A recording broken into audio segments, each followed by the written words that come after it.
Hello, and welcome to Sobercast. We provide AA speaker meetings and workshops in a podcast format. We are an ad-free podcast, and if you enjoy listening, please help us be self-supporting by visiting Sobercast.com, look for the donate link, and drop $1 or $2 into the virtual basket. Also, if you're a member of NA or have friends that are, please tell them about our other podcast, NAPOD. NAPOD features NA speakers and workshops in the same format as Sobercast.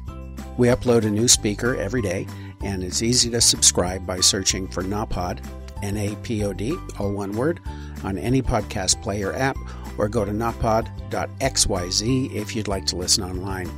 Hope you enjoy the podcast and have a great day.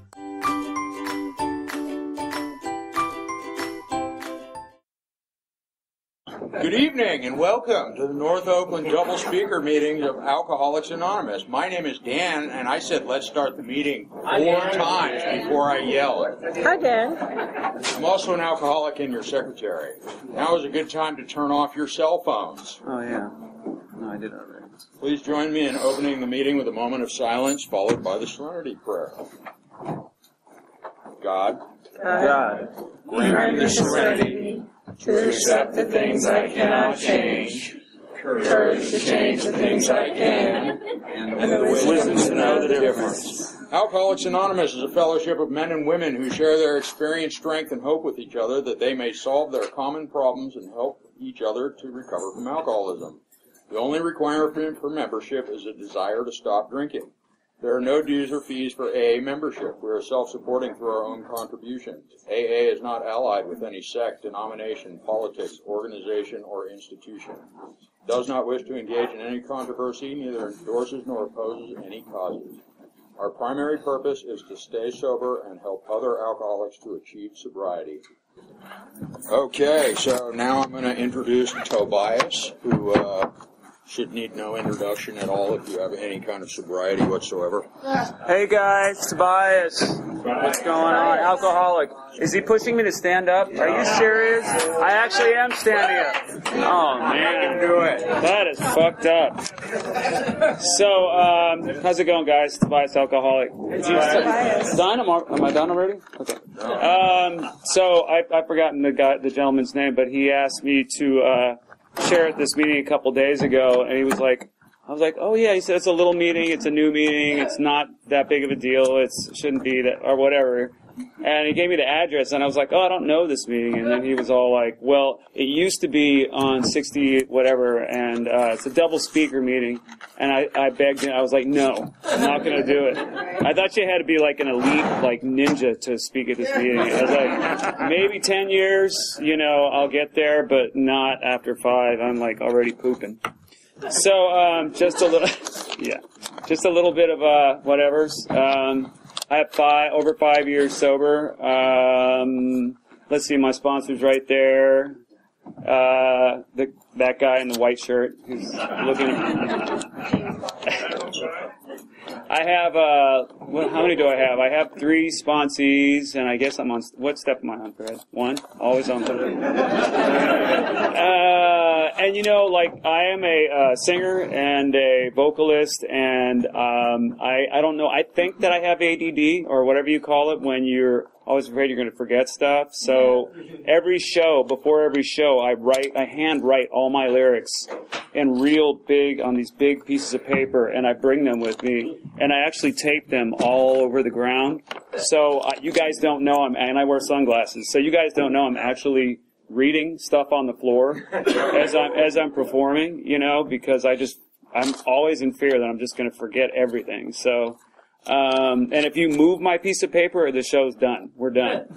Then I have to vocalize, and you don't want to hear that. Anyway, so I had to write some stuff down this morning. I was freaking out about sharing at this meeting, and I was like, no, dude, you're not going to do that thing where you go up there and you're not going to remember anything you said. You're just going to be you're just going to be levitating the whole time and not feeling it. Like, let's actually try and, say some stuff that's got some kind of continuity to it and whatnot. So I wrote some stuff down here. This is just some, beginning stuff, and then I'm just going to throw it out and just, you guys will throw stuff at me.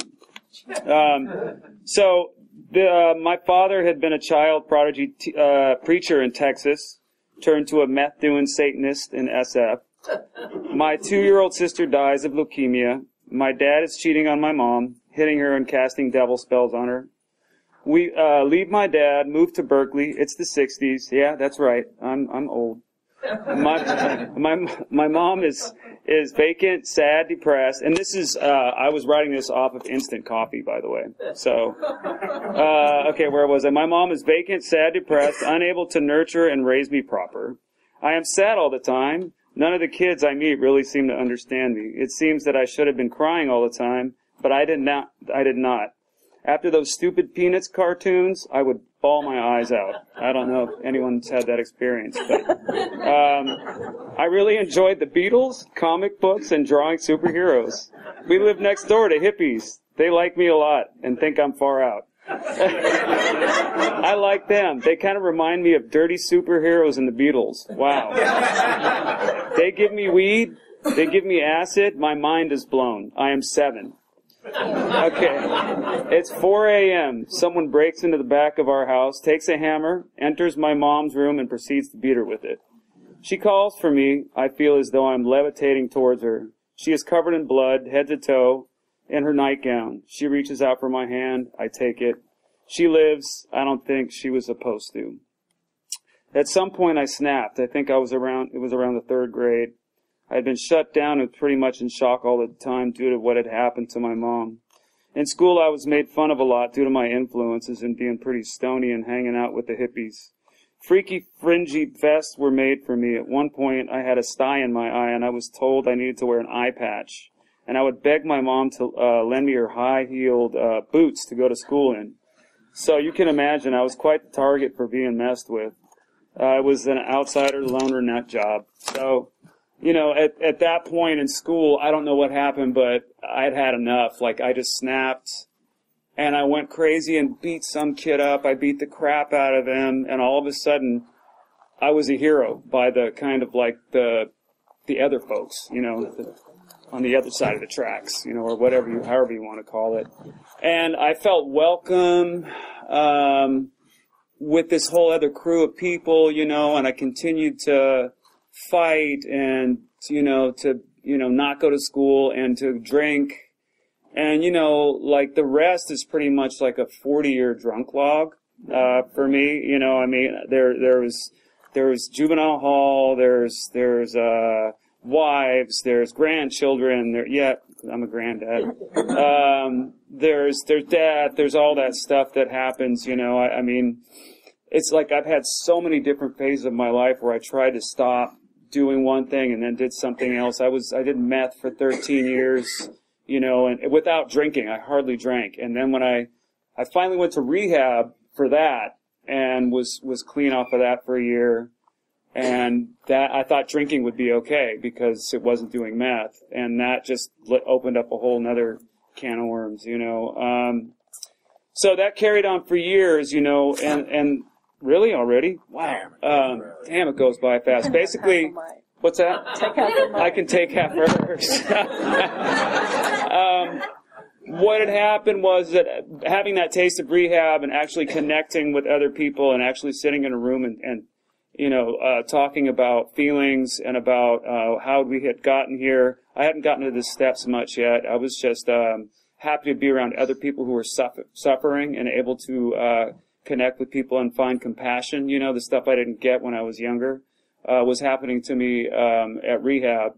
Of course, then I went on to drink for many years later, but it wasn't until my sister was diagnosed with cancer, and she had tried to help me a lot through my earlier years with, she was a Buddhist and just tried to get me to kind of find myself in some way. She was very helpful with me getting into rehab and stuff. So, what had happened is she got worse, and I was always in fear of communicating with my family because I was always either hungover, being dishonest, or just whatever. Basically what happened was my sister got worse. I needed to start showing up for her and my family. And I started I was so wrung out and so in fear that I actually asked for help. And luckily enough, I lived close to central office, and I reminded myself of those rehab and how comforting that was to be around other brothers and such, you know. And is it close? Am I getting close? I have like another.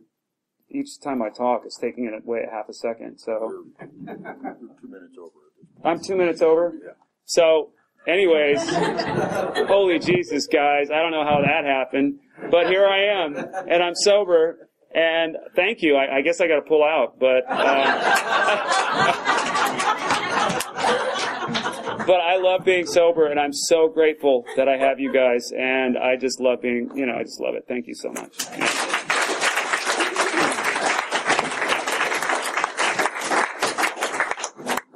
All right, and now Catherine is going to share as much or as little of her story as she'd like until 8:55. Thanks. Hi, I'm Catherine, alcoholic. Well, my worst nightmare already happened, and it's Tobias, because What's that? I'm an alcoholic filled with self-centered fear, and I was kind of like you when I was younger, and now I became, I don't know, like a 61-year-old normal person. And when I come to these meetings, I think, I wish, you know, I wore some leather or I had that haircut or anything, but...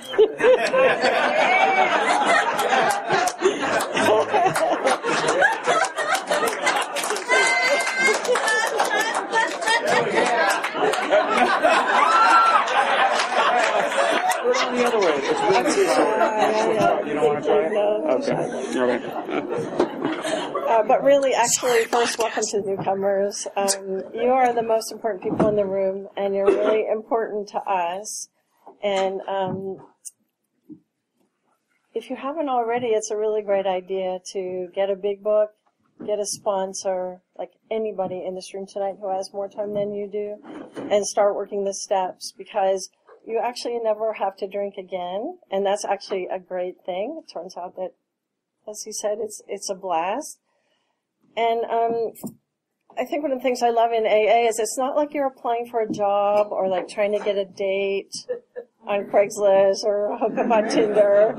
Like, no dressing up, no resume, no washing your clothes. Like, the more down and out you are, the happier we are to see you. Right? You can be mean and a little stinky and hate us, you know, because we all came in like that, really, in our own different ways. So, let's see. I'll say, so self-centered fear, I'm really shy. And I speak for my work a lot, and that's no problem. But, like, if I have to tell you, like, the insides of me and what really happened, I just get a little shaky, so I'll be a little shaky for, like, 15 minutes, and then I get over it. So, I'm going to do what it was like, what happened, what it's like now. So, what it was like was a lot like Tobias's family, but now I have all this gratitude because my mother didn't get hit with a hammer, you know. I mean, really, not to make light of it, no, but okay. the way, it's not to say that, like, that's why I'm an alcoholic, where I came from. I just want to tell you about it because some of you are from there too. And no matter what it was like, the message I have is you can recover. The only problem is, like, once you get sober, there's all this shit you have to deal with because, right, you didn't feel it before, but you can, and then life is amazing.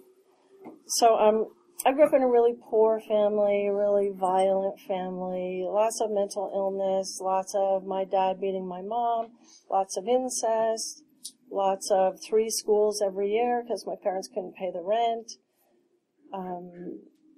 you know, like that. And I didn't really know anything was wrong, actually. And back in the day, because I'm 61, a really great political thing is if you graduated from high school, which I barely did, and you were poor enough, you got admitted to the state school and you got a grant to go. And so that really changed my life. And I'm the oldest of 4 girls. All my sisters started doing drugs and alcohol around age 7 to 13, and I wasn't going to do it. I was going to get away from that fucking family and the fucking projects. So I went to college, and I started drinking the first weekend to blackout for years, a daily drinker, blackouts on the weekend, all around the world, everywhere. drugs are a big part of my story, but I don't know, I got spared, like, going all the way down, which I want you to know about, like, what happened. So I had this childhood, I got through it, I didn't know anything was wrong, started drinking as soon as I got my hands on alcohol, and had a bunch of F's in college, and I'm like a reasonably bright person, but I couldn't show up, I just couldn't show up for life. So my 20s looked really adventurous, you know, went all over the world, and went scuba diving and windsurfing and everything you could think of, adventure sports, and I was miserable. Like at least half the time I was like suicidal, miserable, and I had no idea why. So I moved to San Francisco in 1985, and I called my youngest sister, who was the first one in recovery. Oh, back when she had gone in recovery, I had never heard of the 12 steps. And this is how you know you're an alcoholic. I don't know why. I was standing on a couch drunk at a party reading the 12 steps, and we were all laughing. And like, you know, non-alcoholics don't bother. But I saw her life get better and better. And in my experience, she had a really low bottom. And so I'd always think, wow, if it could help her, maybe it could help me. But I wouldn't go near it. But I would call her when I was in just all these wretched states and say, what would someone from AA say? You know, and then she would give me advice, like from the steps and whatever. So I had moved here. I was 32 years old. I thought this would fix it. I was gay, like coming to San Francisco in 1984. You know, it's like, woohoo. And I was still miserable. And so I called my sister in AA and said, I'm going to kill myself, you know, which I often said, but this time I was serious. And she said, well, you could. You know, people in AA, okay. But I think you should just try an ACA meeting in Al-Anon just once before you do that. And so that was actually the beginning of my recovery. I went to Al-Anon that night, and welcome to the visitor from Al-Anon. It wasn't until I kept the focus on myself that and quit caretaking my family, whose lives I was trying to save, that I realized I was a daily drinker. And I drank constantly to black out, and drugs were increasingly becoming a part of my story. And the last time I did them, I was in Santa Cruz with friends, and all we know is I left the house, and they found me later that day, and I had all kinds of pills in my pocket that I don't know where I got them or who from. I just kept saying, I've been roller skating. I don't know if that's true or not. But I hallucinated for 3 days, and you know how it is when you're out there with the people still practicing. What'd they do? Well, they hid me in the bedroom. They thought I should go to the emergency room, but they didn't want to take me because they didn't want us all to get arrested. And they're still my friends. So that's how it was, and I couldn't drive myself home 3 days later, like something was so neurologically wrong, and another friend drove my car home, and I couldn't drive for a week, and I've been in Al-Anon long enough. You know, I kind of knew about addiction at this point in my choices. I finally kind of got that it was probably do this or die. And as much as I still often wanted to die, something in me wanted to live. And so if I say God in this story or higher power, like, I hated that shit when I came here. I just mean like the ocean or whatever that force is that got us in the door, or what it's like when we greet each other, you know, whatever that is. So, let's see. Well, actually, I was going to delay coming in here for a while, but shortly after the 3-day blackout, I went to a joint AA Al-Anon conference over here in the East Bay, January 1987. And we used to always have an Al-Anon and AA speaker, so I was there as an Al-Anon person, of course. And the speaker told my story, you know, not on the outside, but on the inside, and it, like, hit me really for the first time, like, I'm an alcoholic. So in the hallway, I was telling all my Al-Anon friends, like, oh my God, I think I'm an alcoholic.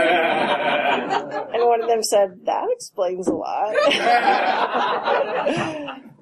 And really, it just took from there, you know, and it takes what it takes. So I knew this woman I had a big crush on who was a secretary at a meeting, and I went to it, you know, every day for 90 days, and that really helped. And let's see, what really happened? Just like denial, started cracking. I had never gone on a date or had sex for the first time clean and sober. Never gone on a job interview without being drunk the night before. When my first sister came out of rehab, it never occurred to me not to drink at the table, and that was probably breakfast or lunch. Like, it did not ever occur to me not to drink. And so I had to learn everything. And I felt like really together then, and I wore black all the time, and I had a big political critique, and fuck you, and everything. And what I didn't have were any skills to get along in the world. So I remember I had this idea of this, I had a full-time job, and I had an idea like, I'm in recovery. Oh wait, first I got fired 5 months into recovery because I had such a bad attitude. And once I stopped drinking, I couldn't contain myself anymore. So I got fired, and the miracle there was I called the program friend crying, and she said, oh, somebody else from the program just called me, and somebody just quit, and they need somebody. And I got that job on Monday, and I had that job for 5 years, and it was a major part of early recovery. Part of that, though, was I wanted to be in this really esoteric career that's hard to get into, and I found an internship so I would work at night and go to this in the day. And at the end of 6 months, both other people in my intern class got jobs there, which was a really big deal, and I didn't. And I'm not sure, but as an alcoholic, I believe I was the most talented and suited for the job. And so I asked my supervisor why, and she said, well, honestly, it's kind of odd. You come in here and you don't talk to anyone, and they give you your work, and then you turn in these projects and you don't talk to them. And then that's how I was. Like, all my class background, all my fear, everything started coming up. Like, I thought I was a big radical, but in fact I was terrified to go to Macy's. I thought they would ask me to leave. I was afraid to talk to anyone at work. I had this kind of big career outside as an activist, and inside was just like this crumbly person. One of the amazing things in early recovery is because I was living in the Castro, I would go to Castro meetings, and it was early 1987, and we didn't even have AZT yet. And so the guys in my meetings were getting HIV, getting AIDS, and dying. A lot of them had long-term sobriety, and they were amazing. So, like, I would have a hangnail, like, should I shoot myself or not? And I really started to get a perspective because there were people who were happy, joyous, and free even while they were dying, and they were having feelings like I'd never seen, and it was an honor to be around it, and it helped me get a grip in early recovery. Let's see, around 5 years into sobriety, anger hit. Like, wow, I just always been this nice person except out there in the political world, and like blinding anger. So one day I couldn't get my closet door open, so I kicked it in. And another time I lost my keys, so I kicked out the front window of my house. Like, I was just so mad. And I didn't even know why. And what helped with that is I was in a meeting with someone who had less time than I did, and she was so angry. I could really see it. And I thought, wow, she's going to drink if she doesn't get over that anger. And then it clicked for me. So I was her sponsor for many years, and together we worked on our anger. What else?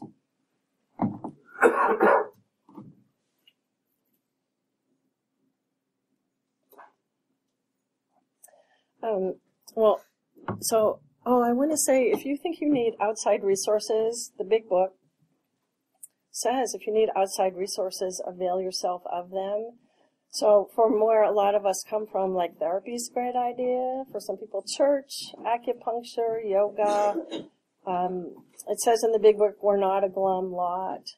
And that, if we're miserable, full of stinking thinking, why would newcomers even bother to stay? And so actually, AA has been like a big party to me all these years. I was in my first and very serious car accident, January 10th. And my car almost went over the median. All these cars slammed into each other and into me. And then my car, last thing I remember, was going up over that concrete barrier to the other side. And when I woke up, it wasn't. It was back in the lane. And so my car's totaled. And I, really like, what can I say? If I lost my keys, if you pissed me off at work, if anything, I couldn't cope and I'd be crying. And I have a best friend of many years who kind of needs Al-Anon, who would rescue me all the time because I couldn't cope. And I coped with this whole thing. I coped right there on the freeway. I counted my blessings. I have a job. I have insurance. I have a car. I didn't have a car till I was 30. I couldn't afford it and was opposed to them politically. What else? And so being on the side of the freeway and like being alive, I was so grateful, and then coping. So afterward, I called, once I got my rental car, like hours later, called the friend who's not in Al-Anon, who maybe someday will go. And she's like, well, call Kaiser and ask him this, and you should get x-rays and this and this. I said, oh, okay. So then I called a friend in program, and she said, oh my God, you're alive. Come with us. We're taking the ferry to the city tonight. Let's celebrate you being alive. And that's what I did. I didn't even go home. I went to the Alameda Ferry, and there was a big sunset, and we walked up and down Embarcadero, and then we came back, and all the bridge lights were on, and then like midnight, I got back to my house from the accident. And I feel like that's what AA is like. Like, no matter what happens to us, like, just come back to meetings, just call us. Let's just celebrate being alive, because it's a miracle. I don't think if I have anything else to say. Let's see. Well, I know that my only job up here is to be of help to one person, so I pray that somebody out there is getting helped. What did I say? Oh, I wanted to read you something because this is how I used to live, and I thought, like, this is what the world did to me, and this was just a fact of life. But then it turns out the literature says we don't have to live like this. I made notes too. I'm having amnesia. So, in the big book, on page 52, this is what I used to think life was just like and had to be like, but it turns out that this is like symptoms of alcoholism. We were having trouble with personal relationships. We couldn't control our emotional natures. We were a prey to misery and depression. We couldn't make a living. We had a feeling of uselessness. We were full of fear. We were unhappy. We couldn't seem to be of real help to other people. And why would that be? Page 62. Selfishness, self-centeredness, that we think is the root of our troubles, driven by 100 forms of fear, self-delusion, self-seeking, and self-pity. And I remember going into an AA meeting once early on and sitting next to a friend. I always like come in and slump in the chair, and Joe said, how are you? And I said, suicidal. He said, oh, suicidal or crabby? Look, I didn't really know. I only knew the polarities. So my life has so totally changed. Like, it's been a miracle. Everything was beyond my wildest dreams. I moved up in the work world. I got all those externals. I got calm, happy. I'm pretty happy, joyous, and free most of the time, except when I'm in a bad mood. Just everything changes. I have great friends. What was I going to say about that? I think I'll tell you what the book says will happen, which is in the 12 and 12. It says, by working a spiritual program, and most of this is in step 11, it says one of the first fruits of meditation is emotional balance. Wow, I couldn't imagine. Then it says that we should really keep on, even if we question this. Like, I thought a higher power, a spiritual program, prayer and meditation were for the weak. But I had to turn that around because I couldn't do it on my own. So it says, all those who have persisted have found strength not ordinarily their own. They found wisdom beyond their usual capability. and they have increasingly found a peace of mind which can stand firm in the face of difficult circumstances. On the next page it says, perhaps one of the greatest rewards of meditation and prayer is the sense of belonging that comes to us. We're no longer living in a completely hostile world. We're no longer lost and frightened and purposeless. So, being an alcoholic, I got way into meditation, and then, we have the disease of more, so I thought, well, maybe I'll ordain. And I went to live in a monastery for a year, and then I came out, and now it's like somewhere in the middle. But the great thing about AA is I had a job, and I saved money, and I went off and did the thing I most wanted to do up to that point, and I loved it. It was one of the best years ever. I love not talking. I love not having to do stuff. And I love meditation. But part of what brought me back is my work wasn't really done, like through the steps and therapy and other things. And so after 17 years of recovery, that was the first time that I lived with a partner. I was 50 years old. Not that I had any intimacy problems. I just thought I was being free all those years, but I couldn't make it past 2.5 years with anybody. And now I've been in a relationship for 11 years, and it's great. She's great. And a few years ago, the absolute bottom fell out. I wish I wasn't in Al-Anon, because then I could tell you everything she did, and it was terrible. And I was crushed, and we broke up. And I went through that by going to 30 meetings in 30 days, then 60 meetings in 60 days, then 90 meetings in 90 days, and then I was feeling kind of stable. Then a year and a half passed, and we went to joint therapy for a year, and now we're trying it. We're kind of trying it. She's trying it. I'm kind of trying it. I'm a little gun shy. But that's another miracle. Like, I am always fine, no matter what. I get scared, furious. I might be about to have some financial problems. I can never get that whole area straight. And a few weeks ago, I thought I managed to make myself crazy enough after 2 months of just like craziness that I felt the most depressed I'd felt in years. Like, wow, I didn't even know I could still go to that point. So I was calling program friends because I would never dream of handling stuff like that alone anymore. I was crying and saying, it's impossible, it's impossible. And she said, all right, it's impossible. So what are you going to do? Right. So I'm in the process of making some changes. But it's kind of a luxury problem because I work full time, and then I'm also changing my career. Because in my late 50s, I found what I really love, and I so love it. But I have to do it for free for some years before I get a license. So I want sometimes to get in these old stories like, I'm 61, so it's embarrassing. Well, my parents can't pay for me like all my classmates are. And it's like, well, you know what? I had a whole work life. I forgot to save the fucking money to do for me what their 61-year-old parents are doing for them. And so I'm learning to like suit up, show up, speak up. I'm kind of like back at the beginning. I have to make the best of what I have. But this whole thing that it said, like, we get relieved of that life of misery, uselessness, fear. I won't go into it because we're almost at the end, but, I've done my time in other programs like Debtors Anonymous. So say, do you have any financial problems? A few parking tickets racked up, haven't paid your tickets in a few years, a little credit card debt, a debt to your family.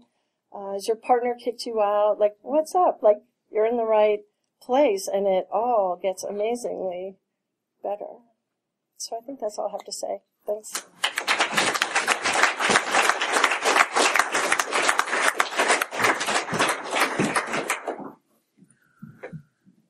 All right, well, we actually have 20 minutes of meeting left. You all want to hear a little bit more from our good friend Tobias?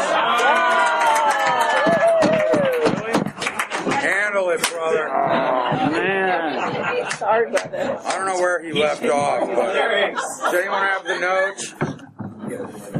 Fred? Yeah. So, all right, well. On your own.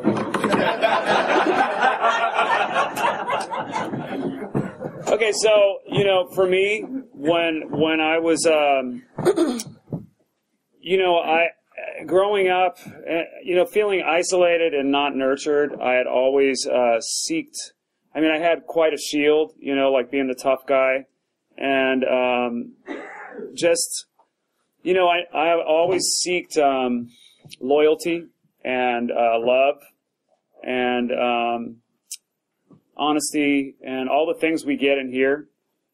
At a much younger age, through all that haze, it was so hard to ask for it, I didn't know how to communicate with my family, with the little bit of family that I had. We didn't really talk about feelings much. My mom was so sad and depressed with all the shit that was going on. She didn't really have time for me. I was too busy doing my thing, getting all fucked up and wasted and stuff. And I just want to emphasize that, like going to bars and stuff, I was so shut off from my feelings and not knowing how to connect with you, even at the bar, wanting to sit next to you. And what I really wanted from you was to tell me that you love me, and for us to be able to like hug each other. I mean, the making out thing, that wasn't going to go down,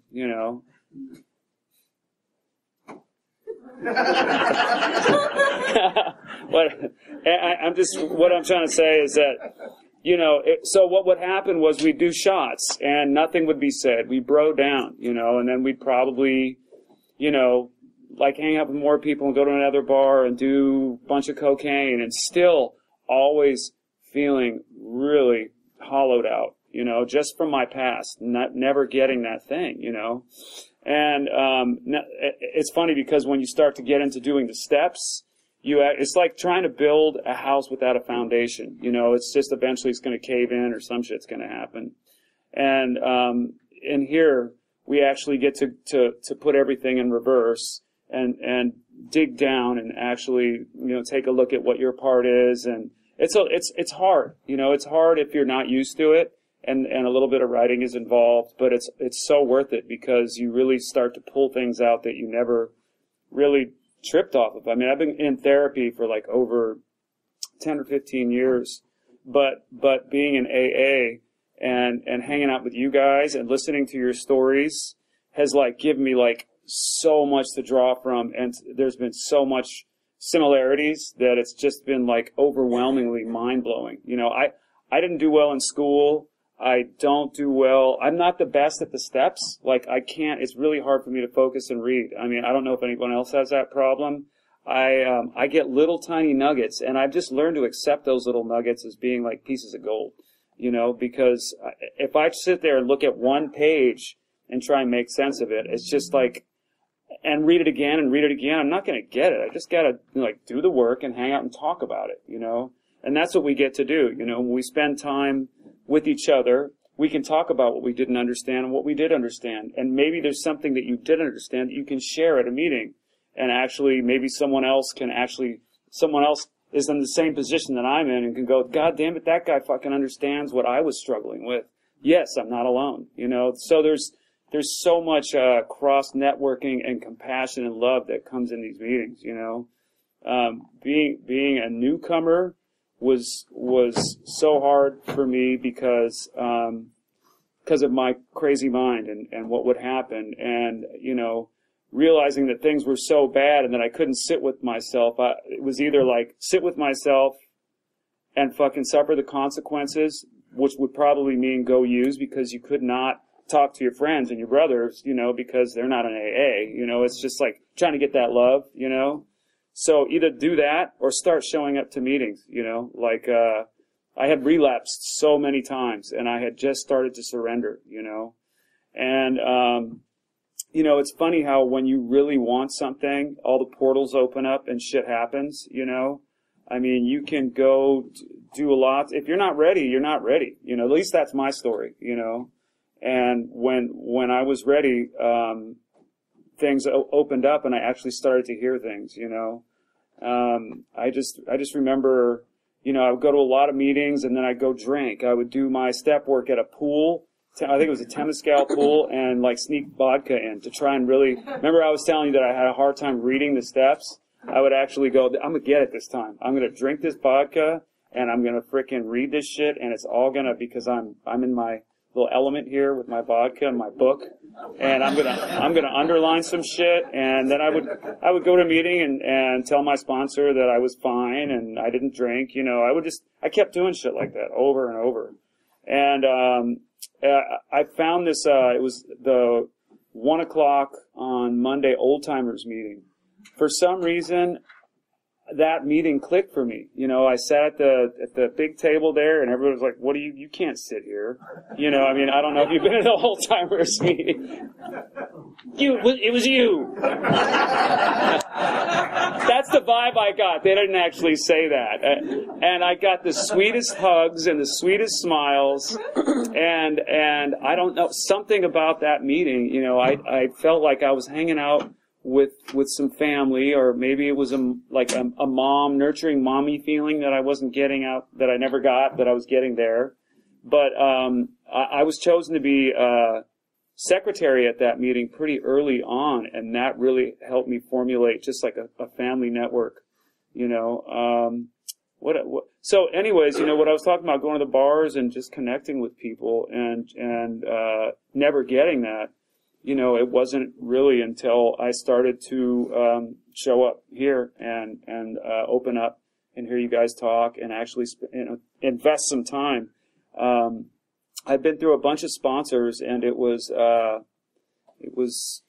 about 3 sponsors in, and I was still using, and I was at, I think it was like some first Friday thing at the Oakland Museum. I was all hammered, and I didn't know what was going on. My sister was getting worse. I don't know if I told you guys that my sister was diagnosed with cancer, and that's when I started to kind of take sobriety a little bit more serious, but continued to relapse.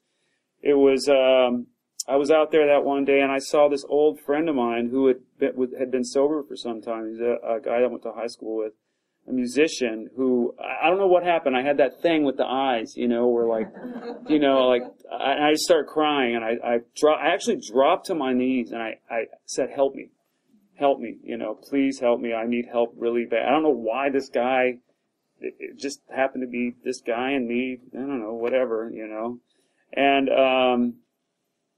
he took me to a meeting that Sunday, and he became my sponsor, and he took me to some really cool meetings where I started to see the similarities.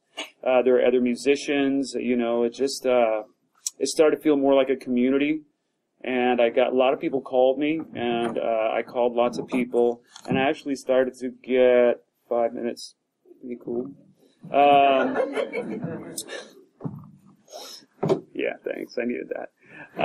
So in any case, so I began to work the steps, with him in a way that was a little unorthodox and a little bit. I'm kind of, like I said, I'm not the best at reading, whatever. We kind of had to do it my way. I'm also pretty stubborn, so he actually said he's a producer. He said if you can make it to 90 days sober, we're going to record a song. let you, and I couldn't sing without alcohol or vodka or drugs or whatever the fuck. So it just was kind of like a big deal to, for me to have that goal. And, I'm not saying we should all have goals in order to get sober. We don't, cash and prizes and all that stuff. I don't know.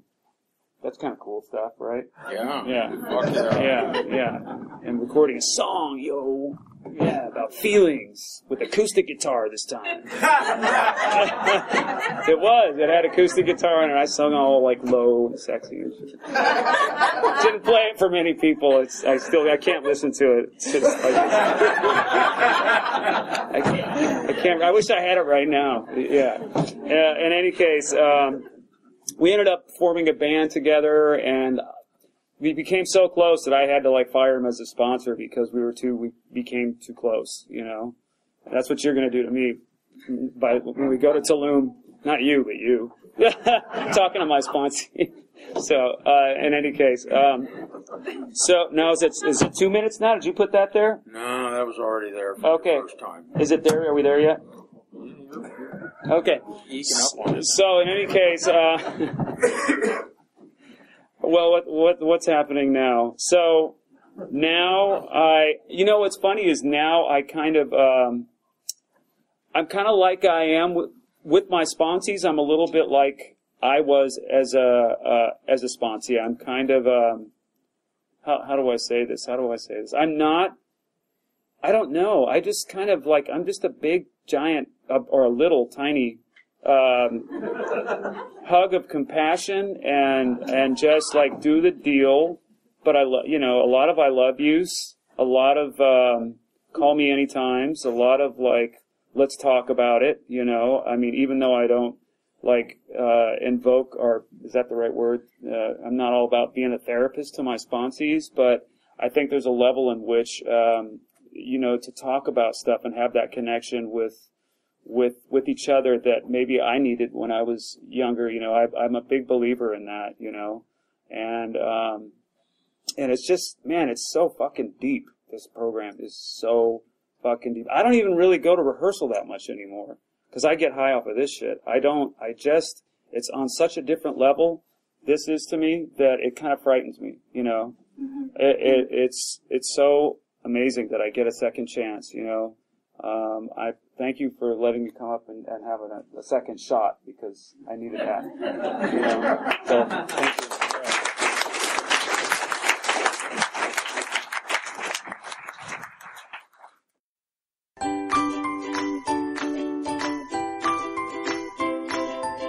Thanks for listening. I hope you enjoyed the podcast. Sobercast is ad-free, and we'd like your help in order to keep it that way.